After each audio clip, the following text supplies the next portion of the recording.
Good afternoon, everyone. I hope you are doing well. My name is Mark Dolfini of Strategic Boardroom, and it is a frosty day outside wherever you're at in the U.S., except my friend who is snowbirding in Florida and had to send me a screenshot of the temperature, which is 81 degrees, and my temperature looks very sad. It looks like it says 4 degrees outside, and if you look at the number 4 with a little degree sign, it looks like it's got his little head hanging down. So, yeah, so he's having a bad day outside. The temperature's having a bad day. But so for those of you who are joining me today, please let me know who you are, where you're from. Obviously, who you are. I'll be captured by your name and your in the comment section here. But just let me know where you're from and what line of work that you're in. Let me know where you're from and your line of work. All right, there you go. All right, so that is out there. It's really good to see you guys. So you are here because you're going to learn about networking, and especially if your networking is not working. This is something that I run into quite often with folks who they spend a lot of time getting out there, putting their name out there, and they just don't feel like they're getting traction. And maybe they're not getting any direct sales, but they're also not really getting any referrals. And not getting direct sales is one thing, but not getting referrals is an entirely other thing. So I really want to spend time today for those of you who are here. Was this stream deleted on Facebook? I don't believe so. Is anybody joining me? Oh, here we go. Trying to get, it looks like Facebook is not going along, not going for the ride. All right, sorry about that for those of you who tried to join on Facebook. It is no worky. All right, that's okay though. All right, so we've got a couple of other folks. Colorado Springs, I'm a business banker. Colorado Springs, all right, very good. It's nice to, is it Bretagne? I don't know, that's a pretty name. I like it. I apologize if I'm butchering that.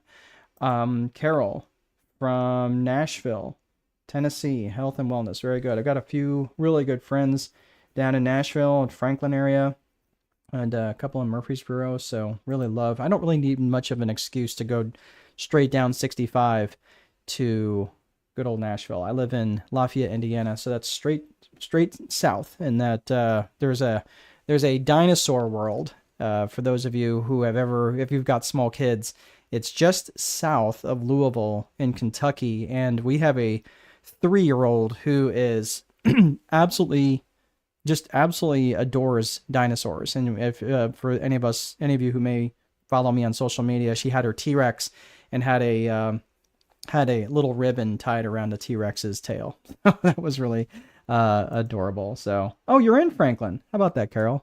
Right. I love it. Yeah, it's a neat area. I really, really like it. I like it down there. In fact, we had an Airbnb that we stayed in down there. Devin is in Chesapeake, Virginia. Very good. Devin, let me know what you do and what line of work that you're in. Michelle Novik is from New Jersey.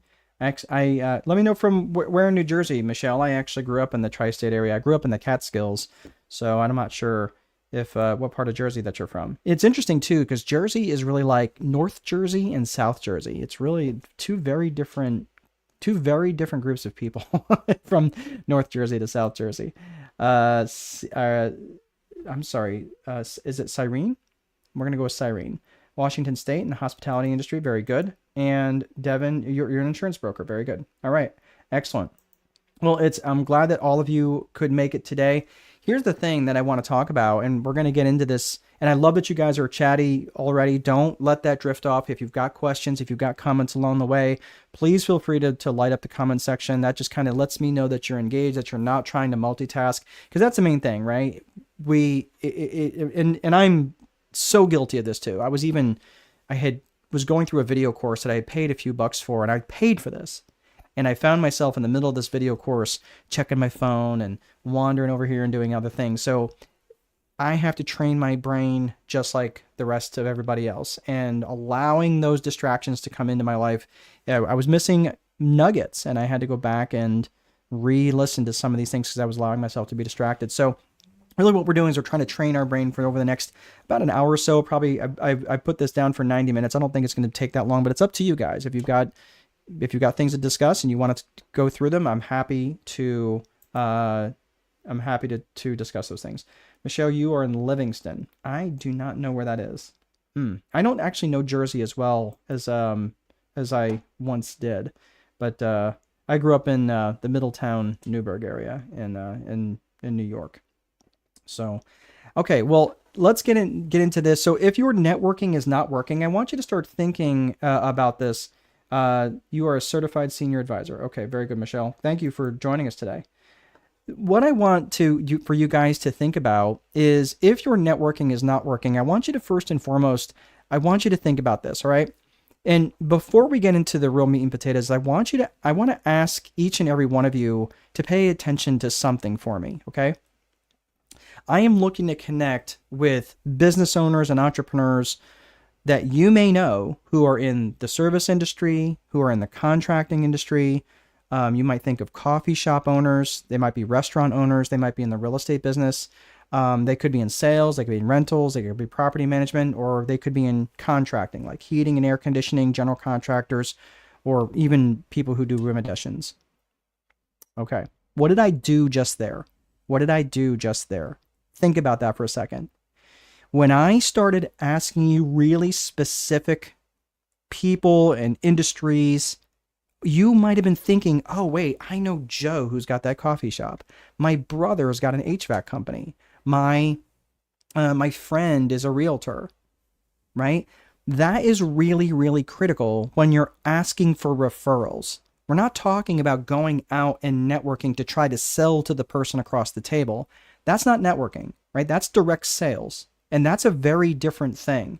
So if you're talking about your networking not working, I'm looking at it from the perspective of getting referrals from the people that you network with, not going out and holding someone else's head underwater until they say yes. That's direct. I mean, that's not even direct selling, but that's not networking. That's more like you're trying to convince someone across the table from you to buy.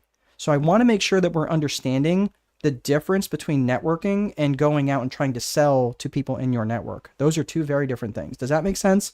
It's really important. Please let me know that that makes sense, because that is going to be a very important distinction between direct sales for people who are in your network and actually networking. Think of possible COI. Think of possible COI. I'm not gathering what that means. Maybe you could give me more information on that, Brittany. Oh, COI. Well, I'm not sure. Now I'm not sure. You'll have to help me with that. North Jersey, but grew up in Central Jersey. Okay, very good. All right, yeah. So we were probably closer to where I lived. All right. So that's what I want to make sure. So I want you to think of that. Now, when I was asking you some specifics, I was asking you to think of some specifics. I was asking for you because I want you to, what that does is it creates a very powerful pre-frame, a pre-frame. If I ask you to think of something that's white, right? You could come up with a myriad of answers from all different aspects of life. But if I asked you to think of things that are white inside a refrigerator, now all of a sudden, many of us are going to come up with very similar answers. Milk, eggs, cottage cheese, the plastic inside a refrigerator, right? That's what I'm saying. So when you can be specific in your ask, and the more specific that you can be, hey, does anybody know of someone who could be a realtor who lives in North Jersey that really is looking to sell more residential real estate? Does anybody know someone like that? Now I'm really specific, and you go, nah, I don't really know anybody like that. But if you did, you'd go, oh yeah, I know this guy Jeff, who's absolutely that. Yeah, he's got a real estate license the last couple of years, and he's having trouble filling his pipeline. Right? The more specific you can be, the better off you will be when you're asking your network for referrals. All right. So sorry, I was thinking of centers of influence. That would make more sense. I was not picking up that nomenclature at all. So I was like, man, am I having a seizure? I do not know what is happening. All right, all good. All right, thanks so much for So think of possible. Okay, now I'm seeing what you're saying. So yeah, it's not centers of influence so much as it is being really specific, because what that does is it activates something in our minds called the reticular activating system, the RAS. So when I asked you guys, I want you to think of coffee shop owners, or people who are in the real estate business, or people who are in the heating and air, or even general contractors who do room additions. All of a sudden, that activates something within you to send me referrals. Right now, I'm not necessarily asking for that. I was just bringing that up as a point, because that's one of the main things that I see when people are not really getting the juice from the squeeze in their networking efforts. Okay. And the other thing I want you to start thinking about right out of the gate is, what value are you bringing to your network? If you're not bringing any value, any inherent value, if you're always showing up as that guy or that gal that's gonna be like, oh man, don't make eye contact with Mark, like, because he's gonna try to sell me something, and I just wanna kind of hang out and have a good networking experience at this chamber event, right? Do you know people like that? Do you know, maybe you are like that? Listen, I get it, I understand, but it's not that is not what networking is. Networking is about bringing value to the people that are in your circle. So again, I do a lot of these types of events, these training events, to help build and expand my circle. I'm bringing value, I'm delivering value, I'm bringing value to you, and you might say, "Oh, cool, like yeah, what he taught was valuable." And there kicks in the law of reciprocity, because I gave you some good information, I did you a solid, you may want to return that favor to me. And the law of reciprocity, it works. It's a real thing. But you can't do that by expecting people to bring you value first. And you're like, well, let them bring me value first, and then I'll extend value back to them. All right. So is this making sense? Let me know. Does this make sense about bringing value? Say yes, value, bring value, things that they value. Just because you value it doesn't necessarily mean that they are going to value it. So we're going to be getting into this here in a little bit in terms of how to understand what things that they may value. And the other things is about how you can deliver and generate and create trust with your avatar, with the people in your network. And trust is a big deal. And there are two main components to trust around competence and character. Competence might be number 2 on this list, but character might be number 2 on this list, but I'm telling you, trust begins and ends and lives in character. If you are showing or demonstrating a lack of character, it won't matter what you know. It won't matter how competent you are. If people don't trust you, they are not going to buy from you. Or they will buy from you until they find a better alternative. And I'm telling you, that is just a big deal. There used to be networking events that I would go to. Thank you, Victoria. Absolutely. Bring value. Very good. The thing, it was interesting because I would go to a lot of networking events where there would be married people, single people, whatever. And some people just treated these networking events, business after hours. Maybe they were, golf outings and things like that, but they would treat these events like they were pickup events. And if you're wondering why you're struggling in your networking, maybe that's why, right? And I'm not here to indict anybody. I mean, I have had my share of not great, not showing up the best way that I could. We'll just say it that way. Drinking too much alcohol and getting a little bit too loose, right? With my words, things like that. That's not demonstrating good character. And the reason why that's so important is because these are people who are, business is very personal, right? The people do business with people who they know, like, and trust. And that's why character is so important. On the other side of that, the fastest way to build trust is to demonstrate competence, to demonstrate that you know what you're talking about. And if you are not able to be really confident, right, there's going to be other elements of this. We're going to come back to that in just a hot second. But if you're not able to demonstrate that you know what you're talking about, people don't also have a reason to trust you. Does that make sense? So in other words, some of you are coming in here, you're insurance people, you are, I'm just kind of going through the list here, a business banker, right? You've got other things that you have Sorry, I'm not seeing a lot of, hospitality, right? If you're a certified senior advisor, if you're not able to demonstrate that you know what you're talking about, why would people trust you? And not every conversation needs to be around that either. Make it relevant to the individual, right? Make it relevant to the topic at hand.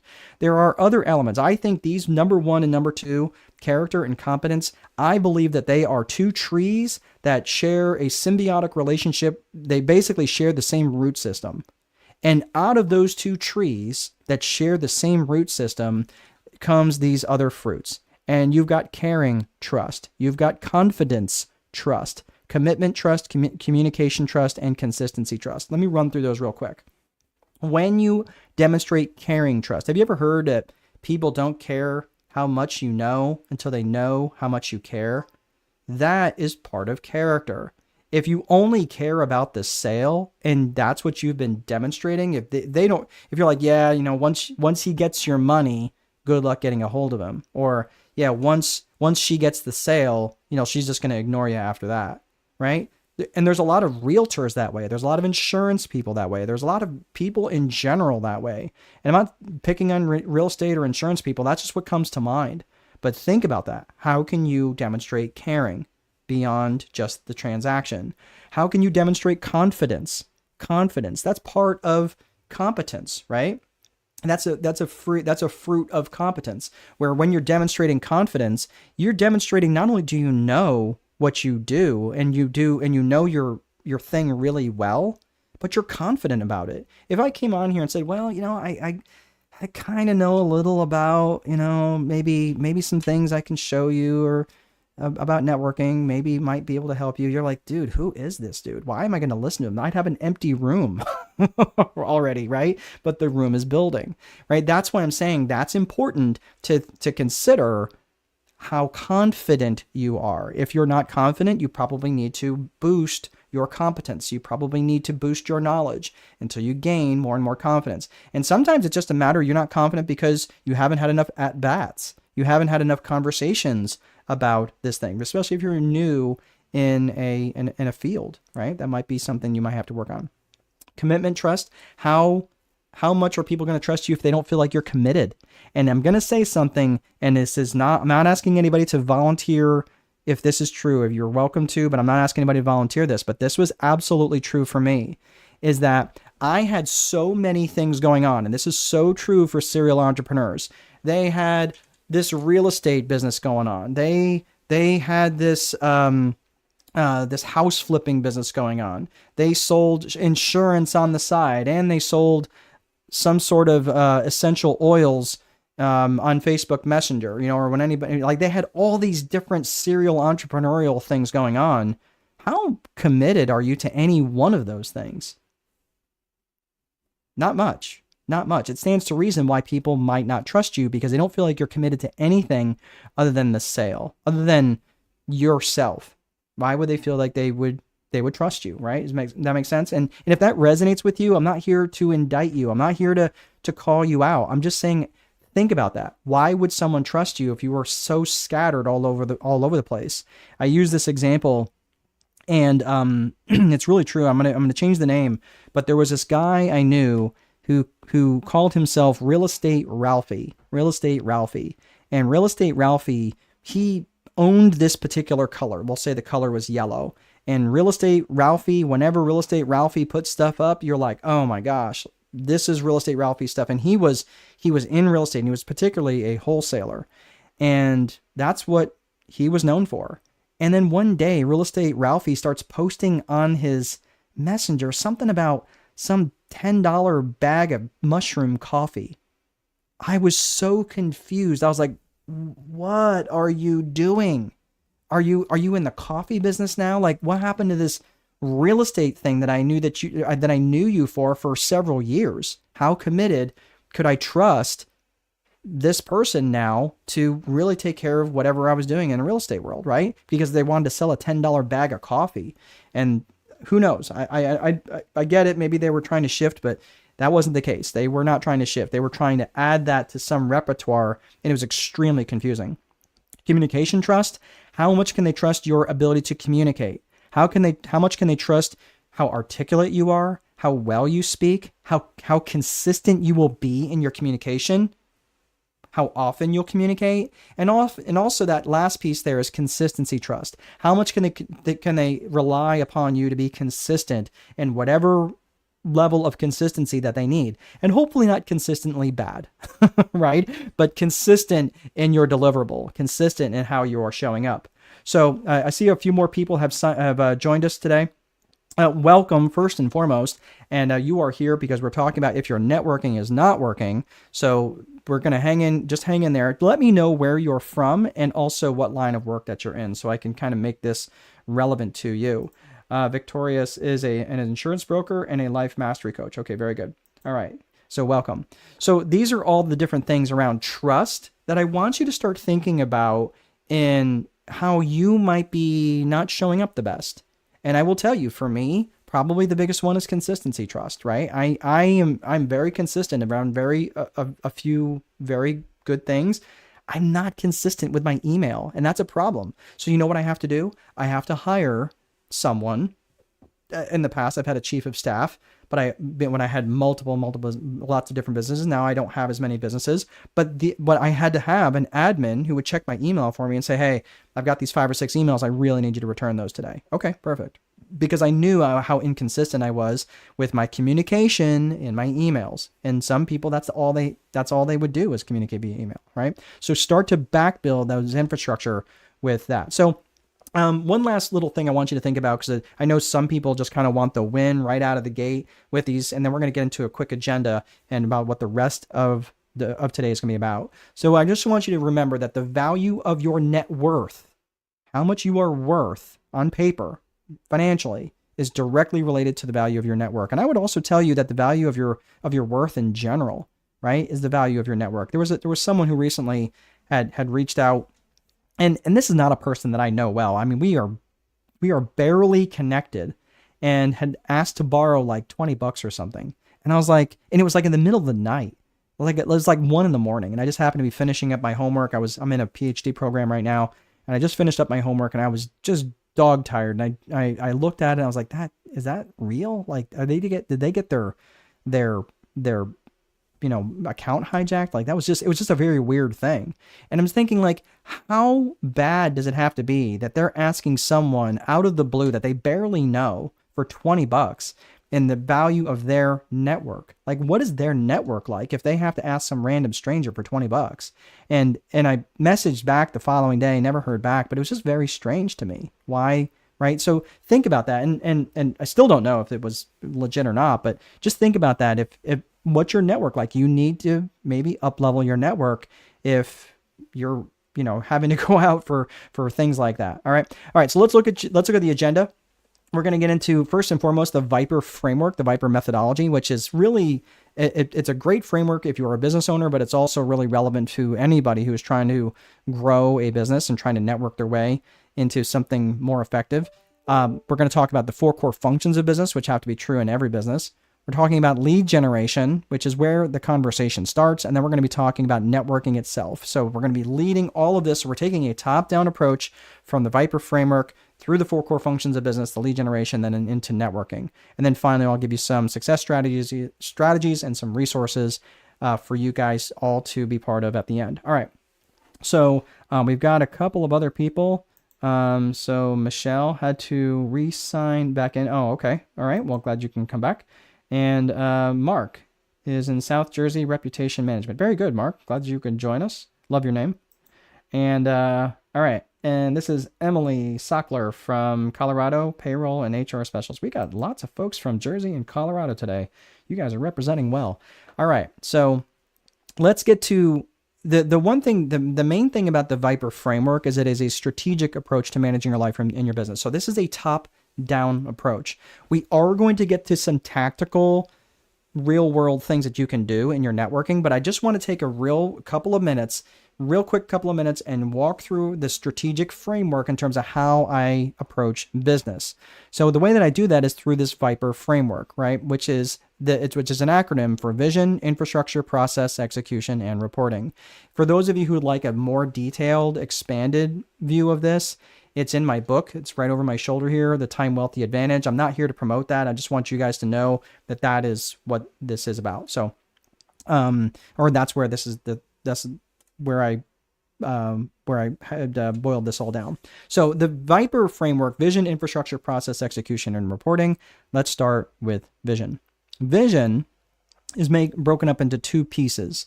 It is personal vision and business vision. Personal vision is specifically about what you want your life to look like, right? So Emily, what do you want your life to look like? Michelle, what do you want your life to look like? Victoria, what do you want your life to look like if it wasn't defined by income generation?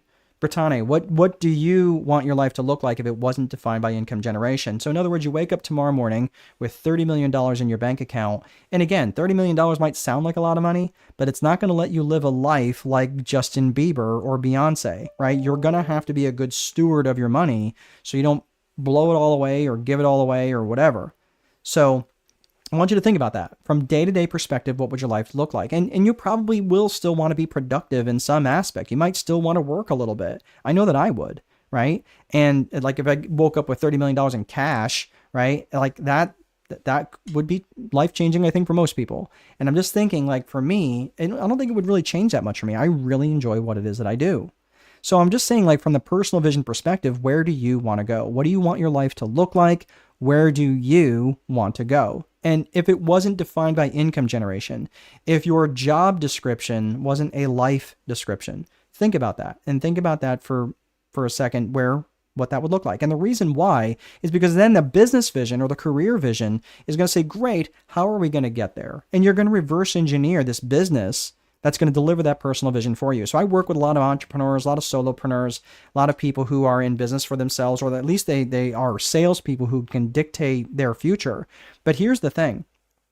I know a lot of people who are like, especially younger folks, that are like, yeah, I hear you with this personal vision stuff. Yeah, that's great. But let me make 50 grand a month, and then I'll worry about that better life thing on the other side. And I understand that sentiment because that was me for a really long time, probably almost close to 2 decades. And when I really got clear about what I wanted my personal vision to look like, all of a sudden things started to fall into place for me. And here's the reason, like this is I've sat in conferences and masterminds with folks who were making 6 and sometimes 7 figures per month net.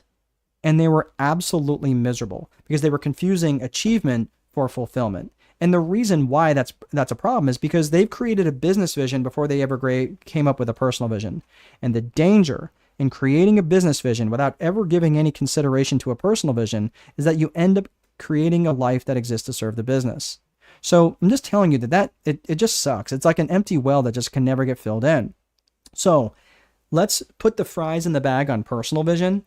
And just give it one little bit of thought, like what are some things that you look forward to, again, that you could do if it wasn't defined by income generation. So let's put the fries in the bag on that and talk about business vision. Now, what I'm going to talk about right here, this is very foundational for the rest of what we're going to be talking about. And you've really got to be clear on these things. So I want you to be taking stock of which one of these 3 you might be weakest in. Because I want you to, at the end, I'm going to ask you, which one of these 3 do you really feel like you need to be working on? Or which one of these 3 do you feel like you've really got dialed in? And either way is fine. But I just want to make sure that you guys are staying plugged in here so you know what it is specifically that you are sorry, I'm just looking to see if there's any questions.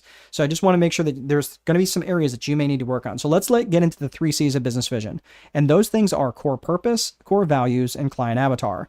Now, again, this is top down. This is very broad scope. And I'm just letting you know right now, when people hire me as a strategist and they have me come in as their CSO, their chief strategic officer, and I'm helping them with all these different aspects of their business, from leadership to retention to client acquisition to lead generation, all these different aspects that just have these little fuzzies hanging off all the way around, and really dialing in. Every single time I've been brought into an organization that has turnover problems or culture problems or even just office gossip, that's a problem. It's because one of these 3 areas here are weak or just completely non-existent. So I'm just letting you know, if you really want to be building something that's really cool and really make your networking much more effective, get really clear on all three of these things. Okay, so let's get into them. Core purpose. Core purpose is specifically what business that you're in and what problems do you specifically solve. And it's really important. Whoa, getting a little crazy with the spinner wheel here. It's really important that you're really specific in your answers. What business are you specifically in, and what problems do you specifically solve, Michelle? What problems do you specifically solve, Victoria? What problems do you specifically solve, Mark? What problems do you specifically solve, Brittane? What problems do you specifically solve, Devin? Okay, Cyrene. Okay, like this is Carol. Like, I want to know what problems do you specifically solve? Because the more specific that you can be with this, if you're like, well, I solve this problem and this problem and this problem and this problem and this problem and this problem and this problem, okay, that might be fine. But what's the thing that really keeps people up at night? What's the thing that really, like, your fundamental thing? And if you start saying, well, I bring clarity to, stop. Not that clarity isn't worth something, but generally with clarity, there's not enough pain. So it's got to be something more than just clarity, right? Yes, peace of mind could be great, but what is that like, hey, we drive certainty. Okay, you're getting there, right? But I really want you to start thinking about this in terms of the core purpose. What business are you in and what problems when you solve? And if you're not clear on this, when it leaves your mouth and someone says, well, what is it you do? And you think you're clear and it leaves your mouth, it doesn't get magically more clear when it gets to their ears. You've got to be really dialed in on your core purpose. So for me as a strategist, and I have this card sitting in front of me, so I always review this. Like, I always have it here in terms of what my core purpose is, because it recently changed for me. Well, let me just say it this way. It didn't change as much as it evolved, because it was the middle of, this was probably a month and a half ago. I was in, for those of you who just joined, let us know where you're from. Appreciate you popping in. So for those of you who, again, I was doing a session, and I don't think it was this session. I don't think it was on networking, but I got thinking about it. Like, my core purpose could be a little bit more dialed in. And I put right on here, my job as a strategist is to save time for my clients. That's exactly what I do. I save a lot of time because my clients who are business owners, and they might be solopreneurs, they might have 20, 30, sometimes 50 plus employees, but they don't have the time to try to figure out all the nuances of the problems. And because as a strategist, I have a very unique set of skills in lots of different areas around lead generation, around sales, around operations and fulfillment, and around accounting. And again, like right now, my education is around accounting and industrial and organizational psychology. Quite a unique mix, I guess. But all of those trainings and skills and all the things that I have messed up in the past, I have this ability to look top down, and I save people lots of time. Okay. So what I'm saying is, how do you help people, and what business are you specifically in? All right. So that's core purpose. Now let's talk about core values. Core values might be, I know this is going to sound a little squishy. You're like, oh geez, here comes the kumbaya core values stuff. Just hear me for just a second. Core values is what matters to you about this business, and how would the world be worse off if you went out of business, if you were no longer in business? Why would that matter? And here's why it matters. Because your business is just simply an extension of you. Fair to say?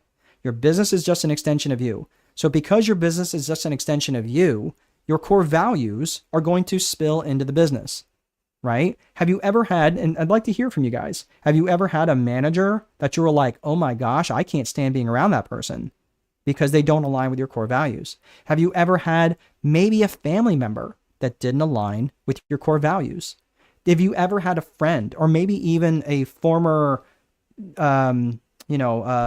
romantic interest that didn't align with your core values, and you had to let that person go? And because there was a misaligned of core values, and you're like, dude, you're heading down a path I can't follow. I have to let you go. That's because you have a value. We all have lots of values. But when you're willing to get up off the couch to act on something, that's how you know something is a core value. You left that job because, like, if I go there one more day, right? I don't want to commit a felony, right, on someone's car, right? Like, that's what I'm saying. I don't want you, like, I want you to think about when you have a value that is so strong that you're willing to take action. That's how you know it's a core value. And it might belong to be defined well in your business. Is that making sense? That's really, really critical. Let me know if that makes sense, because this is going to be foundational for the rest of it. And this is why. Because your core values are what define your company culture. And your company culture and your company brand are inextricably linked. And your company culture is what's experienced by your employees, your associates. Your company brand is what's experienced by your customers and your clients and the public. That's why you have to take the time to really get dialed in on core values. And if you have a business that you're trying to grow and maybe at some point sell, I'm telling you, a business is far more valuable when it has a very strong company culture and has a very strong company brand. So we talked about core purpose. We talked about core values. Now let's talk about client avatar. And this is really critical. And I'm telling you, I can't tell you how many people in networking situations who I ask them, okay, well, who do you target? Like, what's your target audience? Who's your ideal avatar? And they have no idea. And they answer the question, well, anyone who, oh, okay, anyone, right? Someone who doesn't have any money, someone who's broke, right? You don't mind working for broke people, right? Like, obviously that's a snarky answer, but I'm saying, like, when you start using words like anyone, you're going to get everyone. And that means you're probably going to get no one, or no one that you want. So the avatar is really who specifically and ideally do you want to serve? And you really need to break them down into geographics, demographics, and psychographics. So think about this. In terms of your geographics, that is where they are. That's pretty straightforward. Your demographics is who they are. Are they married? Are they single? Are they old? Are they young? Are they educated? Are they not educated? Are they wealthy? Are they not wealthy, right? Who are these folks that you're trying to help? And then, do they have children? Do they not have children, right? Whatever. And then psychographics is how they think and how they buy. How they think and how they buy. This is really important. When you're thinking of psychographics, I want you to think of the phrase ALIA, A-L-I-A. And that is their attitudes, their lifestyles, their interests, and their aspirations and goals. So when you start thinking like, well, what attitudes do they have towards work? What attitudes do they have towards insurance? What attitudes do they have towards the government? What attitudes do they have towards reading? Make sense? Right? And you might go, well, why would that matter? It might not matter, but some of those, something in there might matter to them. What is their attitude towards freedom? What is their attitude towards money? These are all things that are important. What is their lifestyles like? Are they young and jet setting, or are they older and homebodies, or are they younger and homebodies? Like, just people love to come home on a Friday and pull on sweatpants. Who is that in here, right? And that loves to just kind of hang out. That's totally fine. That's their lifestyle. What are their interests? Do they like American football? Do they like college football? Right now, college football in Indiana is pretty popular. But, I live across the river from Purdue, but, our rivals, IU, they had an amazing year. They went completely undefeated. Good for them. But the thing is, like, what are people's interests? Do they like NASCAR, or do they like Formula One? Do they like soccer, World Cup? Do they like hockey? What are their interests, right? Do they like reading? Do they like writing? Do they like poetry? Do they like art? What are their interests? And then finally, what are their aspirations and goals? And when you know this about your client avatar, you can speak about these people in a way as if you already know them. So when I start speaking, and for some of you on this call, you might already say like, man, this guy gets me, right? And some of you go, this guy doesn't really get me. That's okay, because I'm not everybody's cup of tea. And that's where in your marketing and sometimes in your lead generation, you need to be a little polarizing. And polarizing means, like a magnet. Magnets attract, but what do magnets also do? They also repel. And that's okay. That's okay. You're not going to try to be everybody's customer. You're not going to try to be everybody's referral. That's why it's important to recognize who these people are, who this client avatar is, and who they aren't, because you're not trying to be everything to everybody. Okay. So I asked you early on, before we started this, the core purpose, core values, and client avatar. I'm going to take a sip of my coffee. Which one of these do you feel like you've got really dialed in, if any? Or which one of these do you feel like you got to get some work done? And understand, if you don't have these written down in terms of definitions, like defined, written down with a paper and pen, or typed out, if they're not written down, in my mind, from a 1 to 10, they can't be more than a 5. So just think about that. Which one of these do you feel like you've got a little bit of work to do?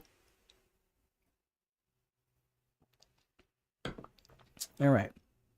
And we've got someone who joined us, so I want to say hello. Is it Nadir?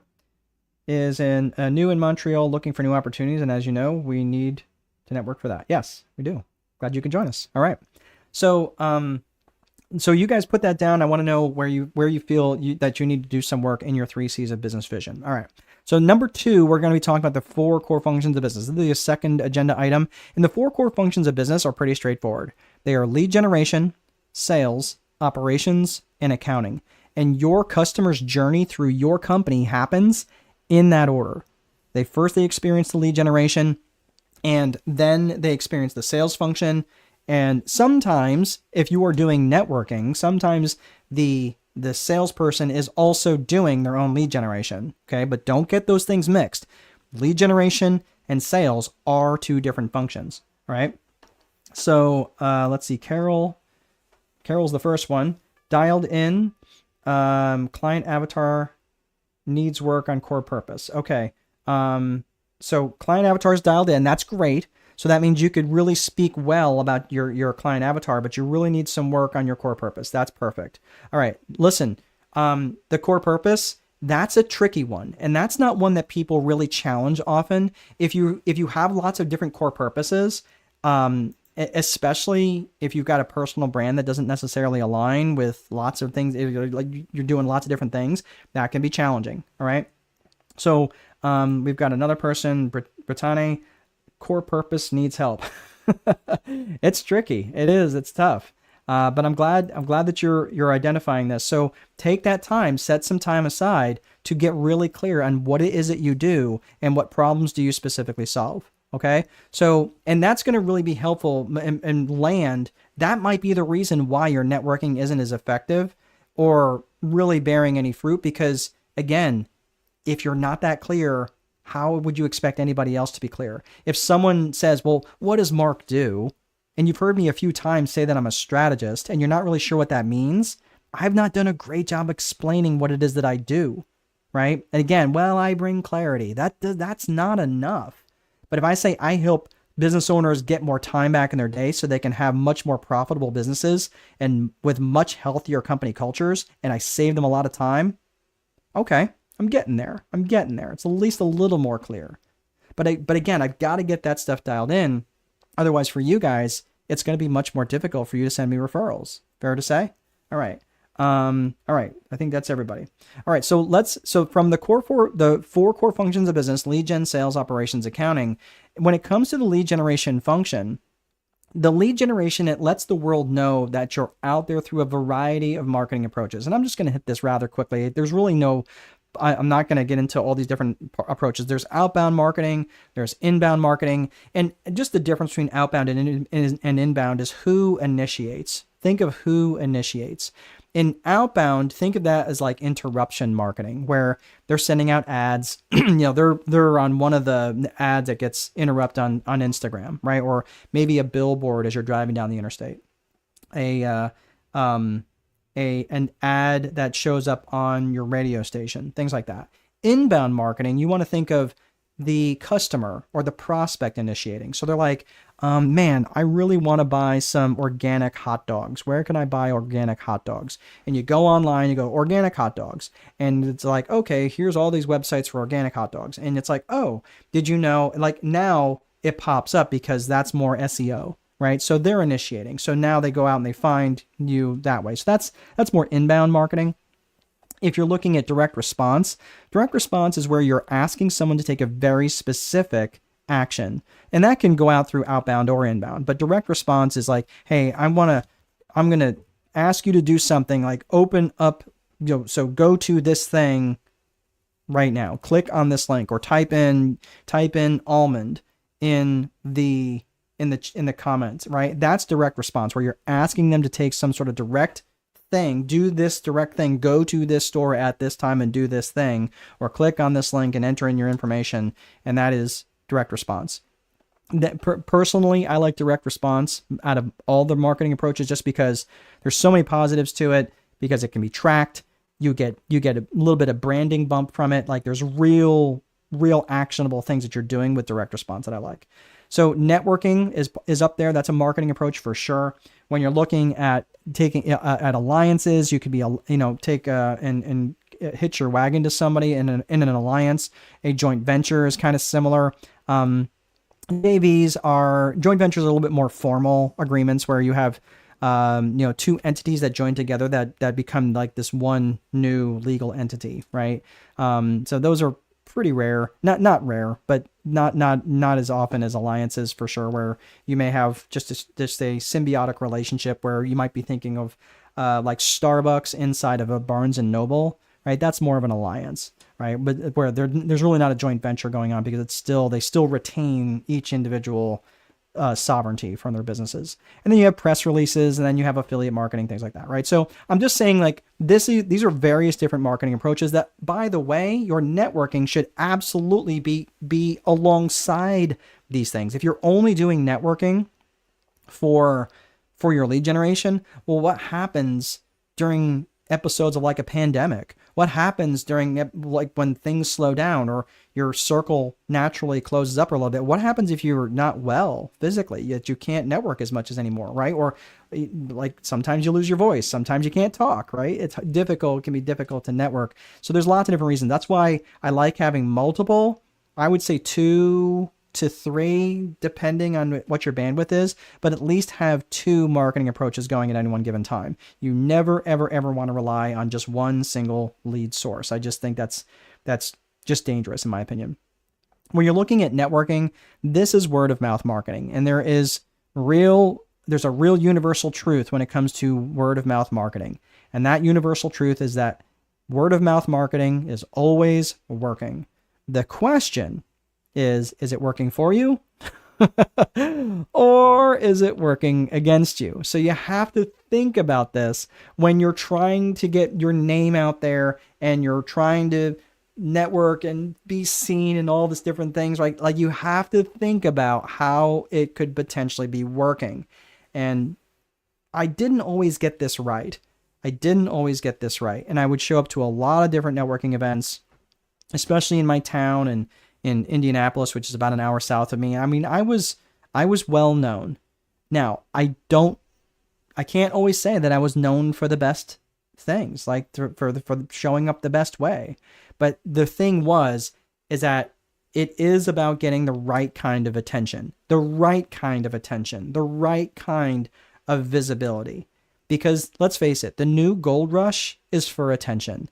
That's what every person, every marketer that sees you on this thing here, this phone, is trying to get. They're trying to get your attention, and they will do it in all sorts of ways.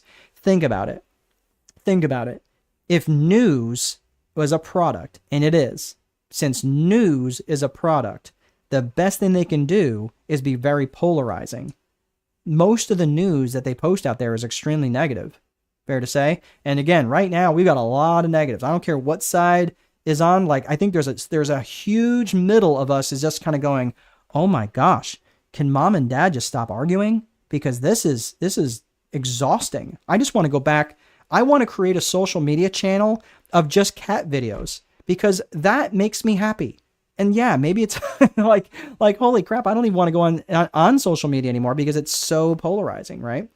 So I'm just saying, like, but that is how they're attracting attention. I'm not trying to get weird about it, but pay attention, because that's what's going on. And you have to stop and think about it. If your networking is not working, you have to start planning an overall strategy of gaining the mental real estate of others.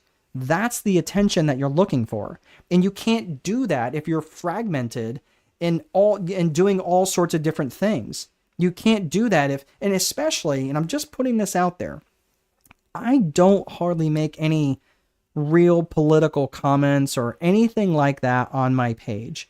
And I know that some people just feel like that's their moral obligation to do that. Understood. I'm just letting you know that could really be hurting you in your networking. And I don't really follow this policy of like, necessarily disconnecting with people just because they have different views. I think, in fact, I learn more from those folks. I really do want to understand their perspective. But I'm just also saying that when you go on your social media channels and start becoming very polarizing, right? Polarizing in not a good way, that could be part of an overall strategy where they're just going to disconnect from you, and you're not going to be effective in your networking because they're not going to pay attention. All right. So just think about that. Think about how you could be showing up for them. And this is really important because when you're first starting out in your networking, there is visibility, credibility, then profitability. For those of you on the call right now, okay, like Michelle and Mark and Emily and Nadir and Carol and Brittany, right? Like these are, I don't know any of you folks. I'm looking on here and seeing if there's Devin, Cyrene. I'm not recognizing Carol. I'm not recognizing any names that I know. Okay. So right now, I'm barely at visibility with you. You're showing up. I haven't really had I had a few people leave, right? But they could have left for lots of reasons. Maybe they hated my face. Maybe they had to go pick up kids. Who knows? But lots of different reasons, right? But I'm barely visible with you. You've been on a call with me now for 51 minutes and 23 seconds. I might have a little credibility, but does that mean just because I've got a little bit of credibility that you're ready to start throwing money at me? No, of course not. And quite frankly, I don't even have an offer. I'm not even trying to sell anything on this. What I'm saying is too many people go from visibility to profitability way too fast. And all that does is create irritability. Okay.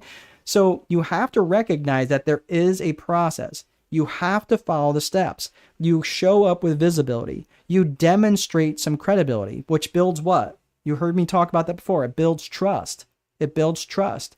Then after some time, then we get to profitability. And the more dollars that are involved in that transaction is the more credibility you're going to have to demonstrate. If I'm selling this box, okay, and this box, this was a Christmas gift from my bride, and let's say that I was selling this box for $2, and you're like, well, what's in the box? I'm like, it's a mystery, but it's $2, right? You go, okay, you seem somewhat trustworthy. Yeah, I'll pay you $2, right? I'm like, okay, cool. And I give you the box and it's like, okay, yeah, it's $2. It wasn't really what I was hoping for, but whatever. Okay. Like again, you would be much more likely to do that because the stakes are so low. Make sense? You don't mind going to profitability really quick. And men, by the way, this is not sexist. This is based in fact that men tend to go from visibility to profitability a little faster. Women tend to be more relational, right? Men are more transactional. Women tend to be more relational. And there's the actual study behind this. So I'm not trying to sound sexist here. That just means that they take a little longer to go through the VCP process. And that's fine, right? There's nothing wrong on either side with men being transactional and women being more relational. Either way is fine.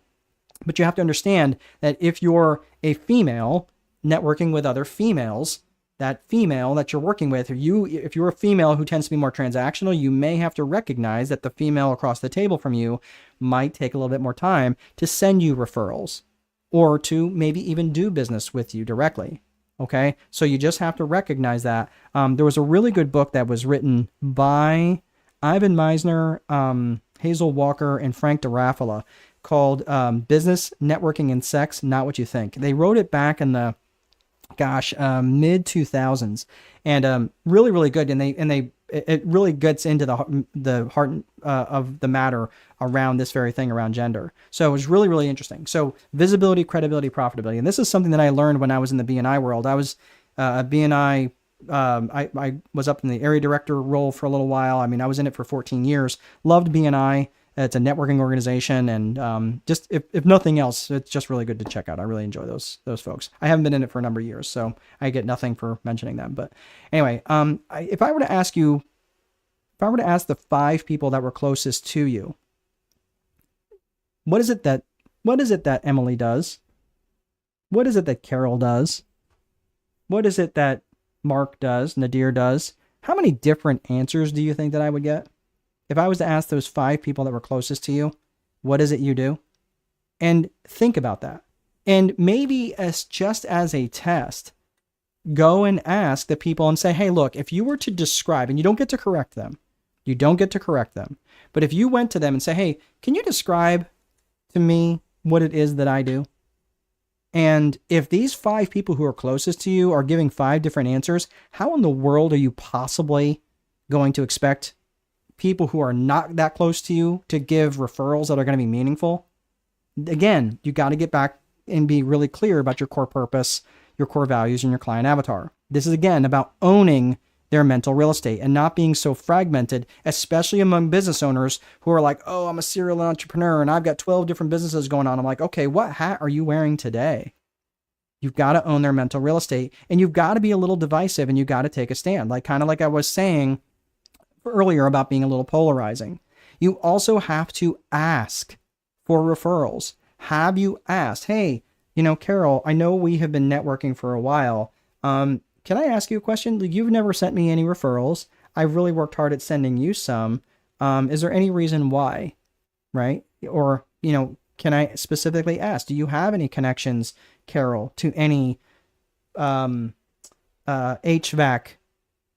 or contractors, or maybe people who own restaurants? Like right now, I have a piece of software which restaurants could really capitalize on, right? Especially if they have a good Facebook presence, they can actually monetize directly from their Facebook group, right? Or directly from their Facebook page. And I don't know about you, but I know a lot of restaurants really don't like sending all that money to Uber Eats, right? They'd like to keep some of those dollars, and this is a way for them to do that. So that might be something where you can ask, like, hey, this is the ask that I'm trying to make. This is the ask. Hey, Michelle, tell me how I can help you. Who are you specifically looking for? And this is who I'm specifically looking for. Ask for the referral. Remember how I started this session out? I asked for the referral. I asked you, who do you know who owns a coffee shop, owns a restaurant, owns an HVAC company, right?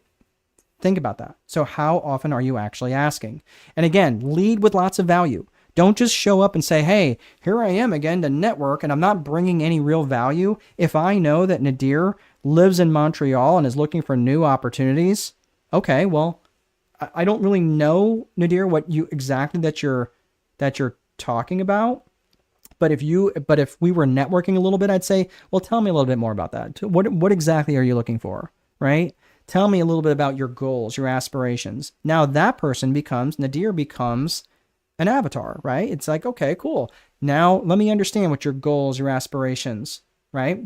And that allows me to lead with lots more value. So that when I show up, for example, now I can start saying, okay, hey, I can bring value to that individual. And all of a sudden I'm networking and saying, hey, did you see that game? I know you're a big football person. Like, did you watch that? Oh my gosh, what a great game, right? Or whatever. Okay. Or, hey, I'm not really a football person, but hey, this is something that I thought you might find interesting. All right. I want you to think about how do you prep your network for referrals. And this is going to be something that's really interesting. Again, this is probably the biggest takeaway from the entire thing. And I think the 3 C's are absolutely foundational, but I'm going to give you something a little bit more tactical. So just hang in there for just a few more minutes. We're going to be wrapping up here in about 10 minutes. If I was going to say to Emily, okay, and Emily, Emily's like, oh, I know an electrical contractor who lives in Colorado, and I know exactly, yeah, they really need help. They've got all sorts of turnover. They've got lots of leads. They're not really sure. They have trouble with salesmen. They've had a lot of people in and out of their organization, and they're really kind of at their wits' end. They don't really know what to do. They can't stop doing this because this is how they feed their family, but they do need help. Okay, great. Well, this is how you do this. So you'd say, well, how do you warm up how do I train Emily to ask for the referral for me? How do I train Emily to ask for the referral for me? So this is what happens. So Emily, let's say that this is her brother-in-law.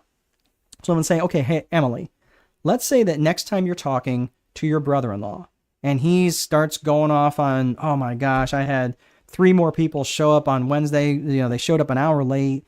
It really pushed my whole day back. Man, I'm so frustrated. I just don't know what to do. Emily, Man, that sucks. Who do you have helping you with that? Who do you have helping you with that?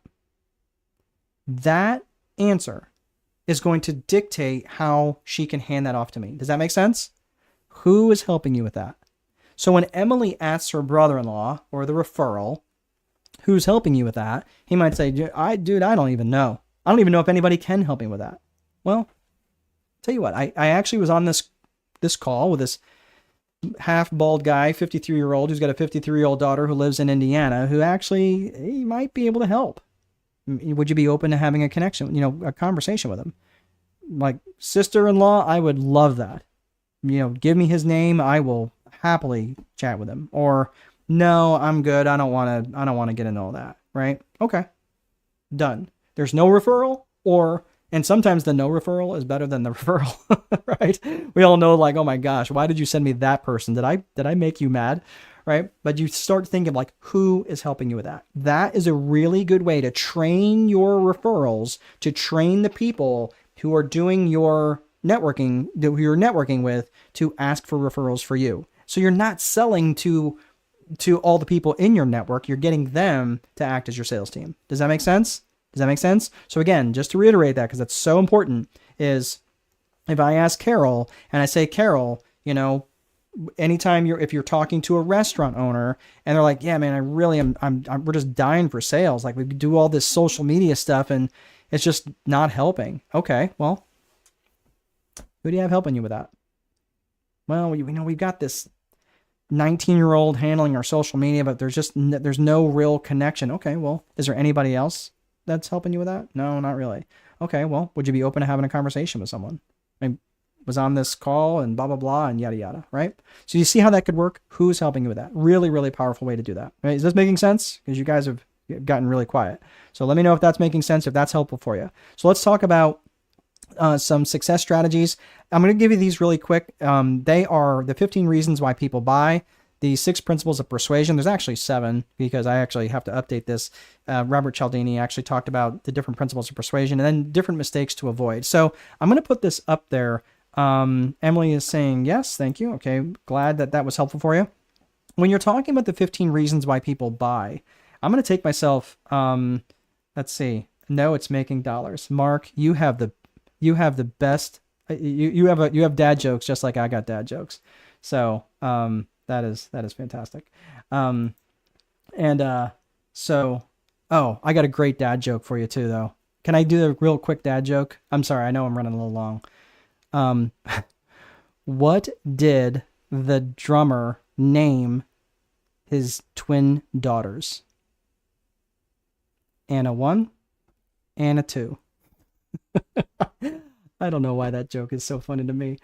All right. Very good. All right. So this is the 15 reasons why people buy. Okay. So I'm going to take myself down up here. And what I want you to do is I want you to take a quick screenshot of this. And I want you to think about why people might buy. And these are reasons why people buy universally, right? People will buy because they want to make money, they want to save money, they want to save time, avoid effort, escape pain, right? And that can be physical pain, emotional pain, spiritual pain, right? They want more comfort, they want better health, and that could be in the form of less stress. They want to gain praise, they want to feel more love, and they want to increase their status. People will buy for truth, and they will buy for truth, especially if they have felt lied to in the past. That is very, very salient. People will buy for growth, and that could be they will buy for growth in their knowledge and growth in their faith, right? Growth in their wellness. They will buy for just because something is new. They will buy for something just because it's new. They will buy for certainty or more perceived control, and they will buy to be in contribution to others. So here is your homework. After you have taken a screenshot of this, what you're going to do is I want you to think of all the ways, directly and indirectly, how you, directly or indirectly, can help people make money.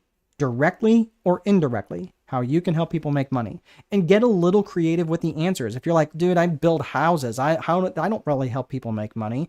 Do you really? Because if you build houses, I can tell you, I can make an argument for how you help a lot of people make money. So you might get a little bit creative with the answers. How do you help people save money? And come up with 10 reasons how you help people save money. And come up with 10 reasons how you help people save time, avoiding effort, escaping pain. And if you're able to do this and you come up with 10 for each one of these 15, now you have 150 different reasons why someone might do business with you and your product or service. So that way, when you're networking with them, you're not trying to come up with answers on the fly. You've already thought through some of these things about how you might help people. And again, are people going to want to do it for all 150? No, they might do 7 reasons, but you're listening for these. And once you've developed these out, you can be much more effective in your marketing. You can be much more effective in your sales, and you can be far more effective in your networking. Okay. So this is a really good homework exercise, and I would really encourage you to take the time to do that. Let's look at the principles of persuasion. Specifically, I'm not going to go through all 6 principles. They are reciprocity, commitment and consistency, social proof, liking, authority, and scarcity. But I'm really going to hone in on reciprocity. Reciprocity, for those of you who have ever been in BNI, it's about givers gain. It's about giving so you will receive. And you lead with value, right? So that's the main thing that we were talking about when we're talking about leading with value. Bring value to the conversation. Bring value to that other individual. Right now, have I at least delivered some value to you? I would like to think that I have. Maybe some are like, man, this guy's a blowhard, right? Well, not that many people have left, right? I think one's kind of been in and out the entire time. But I'm just saying, like, if you didn't value this stuff, you wouldn't have stuck around. So I'm just saying, think of ways that you can deliver value for people who are really important in your network. Okay. And that's a real important law of reciprocity. And the thing is, I want you to think about this. Look at you. Look at yourself. If you don't see yourself as part of the problem, you're never going to see yourself as part of the solution. If you're not giving referrals, how in the world can you possibly expect to receive any referrals? So I just want you to make sure that you're understanding, like, how many referrals have you given? And this was a question that I would ask very often when I was a director in BNI and when I was an area director, and people would say, man, I'm thinking about leaving BNI. I'm like, okay, why is that? Well, I'm just not getting any referrals. Okay. Tell me about that. How many referrals have you given? How many one-to-ones, meaning meetings that where you're networking individually with an individual person? How many of those have you had? Right? How much are you putting in to your actual networking before you can ever expect to get anything out of it? And a lot of times, not always, but a lot of times it was, well, you're right. I'm not putting as much into it. And quite frankly, I'm not putting as much into it because I'm busy. And that's usually what happens is people end up getting too busy until they're not. And then it becomes this big mad rush to figure out where they're getting clients from. All right. So just a couple more things. We're going to put the fries in the bag. So mistakes to avoid is having an unclear message. I think we talked about that around being clear in your core purpose, being clear in your core values, and being very clear in terms of who you serve and through your client avatar. That's important. And also failing to follow up. This is sales 101. If you're not going to follow up and if you're just going to wind up with that stack of business cards with people that you barely remember 2 weeks later and then completely forget a month later, you may as well not even go to the networking event at all. So failing to follow up and having a CRM, having a system for following up with these people, not just, oh yeah, I networked with them once and I sent them a message and they never messaged me back. Okay. So is that it? Is that what you call networking? Put those people in a list, put those people in a CRM, spend a few bucks on Pipedrive or Zoho or something. I don't care if you create a list on the back of a towel, do something. So how you have a trigger to say, oh, I reached out to Emily 4 weeks ago. She messaged back. We had a good exchange. And then what? That was a month ago, right? I need to let Emily know, hey, still thinking of you, sister. How you doing? How did things go with your whatever, right? How did things go with your kids? How did things go with your friend's surgery or whatever, right? Like whatever that is. And then say, cool, right? It is not your network's job to remember you. That is your job to stay in front of them and stay relevant. There's a guy, James, who's in my circle, who is fantastic at this, and he's better at it than I am, and I'm pretty good. But he always reaches out to me, and we haven't really seen each other in a long time. But he's in the real estate world, and he does a great job of building and maintaining that network. One other thing I want you to think about is monopolizing people's time, especially like you're trying to network with this one person. And this is pretty true, not just in like networking events.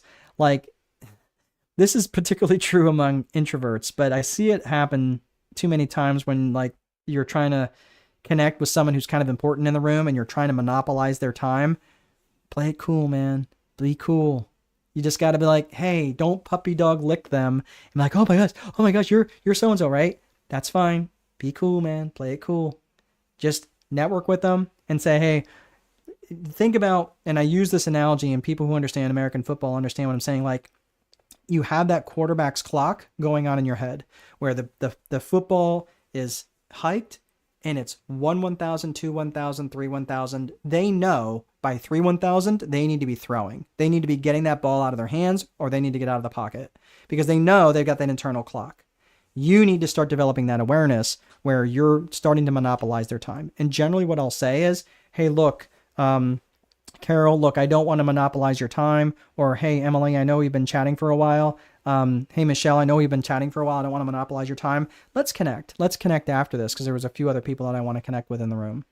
And there's nothing wrong with that. Exchange cards or do whatever you're going to do, but set a time to really follow up with them. Hey, what's the best way to connect with you? Is it email, texting, or call your office? Call my office. Okay, perfect. I'll take out, and generally and when I'm networking, I'll have this jacket on, and I usually either will have a blue, you can't really see it because I know you're far away, but I'll either have a blue or a red Sharpie right here in my pocket, and I'll write that on the back of the card, generally the month and date, and then the context and how I met them, and maybe some, like business after hours, January 26, right? That's month and date, or month and year rather, and then some context like, loves spring rolls, something goofy around the conversation that's going to help me remember who they were.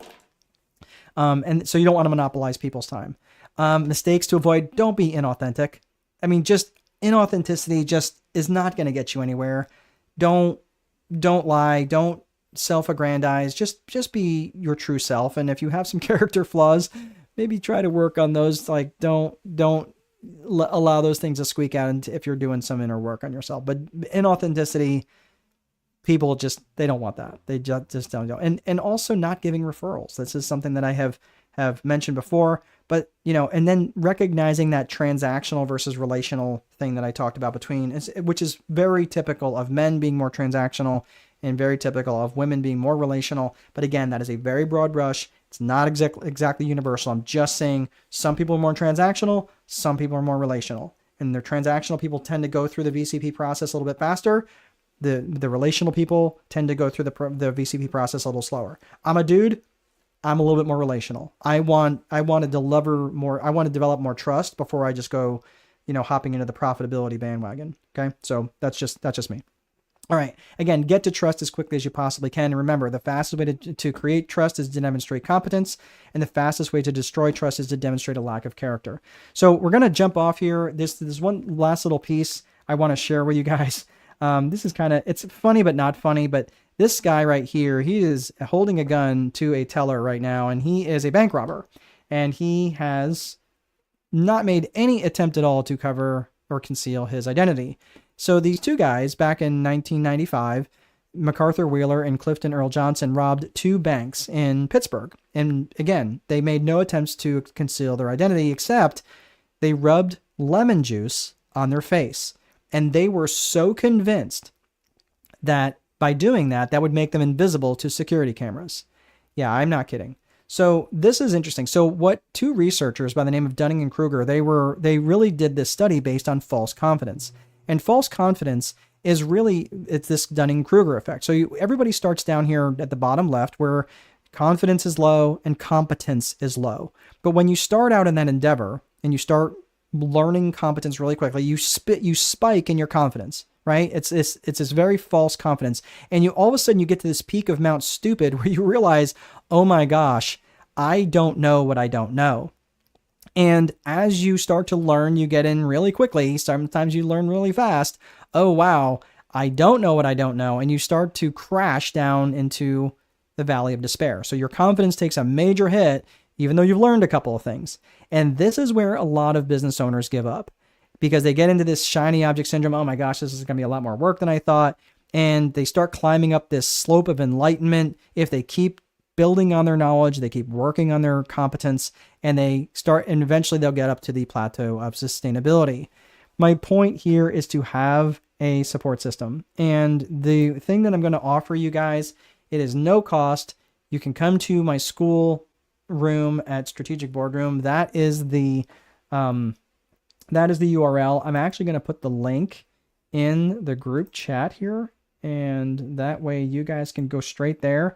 There's no membership fee as of right now, but that will change. So if you guys want to be in and get in now, you can do that while there is no cost. But again, right now, I don't really have it built out. I literally just started this a few months back, and